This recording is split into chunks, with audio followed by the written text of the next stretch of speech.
Great Lakes prepping here. Well, the temperature outside is starting to cool down, and for me, that always means it's soup season. I've mentioned before that soups are perhaps my favorite thing to cook. They're fun to make, there's countless varieties and flavors to work with, and they're a delicious and satisfying comfort food. Great to fill your belly with on a cold day. So for the next few weeks, I'm going to feature my best soup recipes in a batch of videos I'm calling the Sunday Soup Series. And the first recipe in the series is a pretty easy one, but it's a real crowd pleaser. Who doesn't love a classic cream of broccoli and cheese soup? This recipe is my take on Panera's famous broccoli soup, which used to be my favorite broccoli soup until, of course, I started making this one. Call it a copycat recipe, call it whatever you like. All I know is if you're a fan of broccoli cheese soup, you're gonna love this. Simple, wholesome ingredients, rich, smooth flavor, and all in less than about 1 hour. Let's get started by taking a look at our ingredients. There's nothing fancy here. From left to right, we have chicken broth, half and half cream, fresh broccoli, though you could use frozen if that's all you have on hand, sharp cheddar cheese, julienne carrots, onion, butter, flour, nutmeg, salt, and pepper.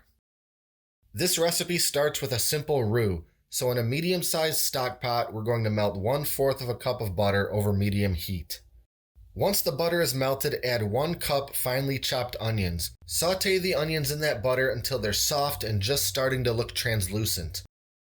Next, sprinkle in 1/4 of a cup of flour and stir for a minute until you get a thick paste. Let this cook undisturbed over medium heat for 2 minutes. Now we're going to begin whisking in the half and half. We'll do this gradually, a little at a time. After each splash of cream, we'll whisk constantly until the roux thickens up. Then add a little more, keep whisking, thicken, then add a little more. Keep doing this until you've added 2 cups of half and half. Now stir in 2 cups chicken broth. You can just pour the broth in all at once. Now to add in the broccoli and carrots. We're doing 3 cups of chopped broccoli and 1 cup of julienne carrots. If you don't feel like julienning carrots, most grocery stores will sell bags of pre-cut carrots.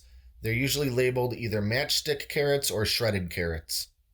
Since the broccoli and carrots went in raw, they need a little time to soften up.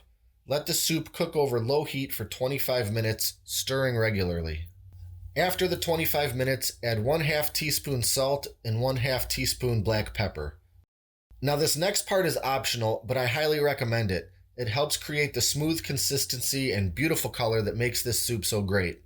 Carefully remove about 1 cup of the soup and blend it. You can use a regular blender or an immersion blender. Just blend it very well for a few seconds and pour it right back into the soup pot. The soup will be piping hot, so for goodness sakes, be careful. This ancient immersion blender of mine has a tendency to fling hot stuff every which way if I'm not careful. Next, add in 2 cups of shredded sharp cheddar cheese.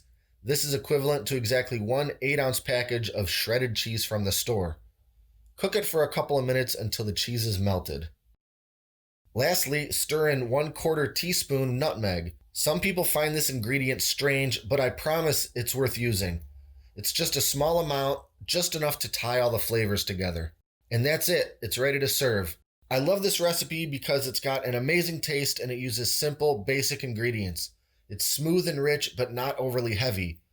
For around $10 and less than 1 hour of your time, you have a pot of cheddar broccoli soup that's better than any restaurant. Finally, to Lena's dismay, this soup does include onions, so all she got to sample was a few licks of residue from a spoon.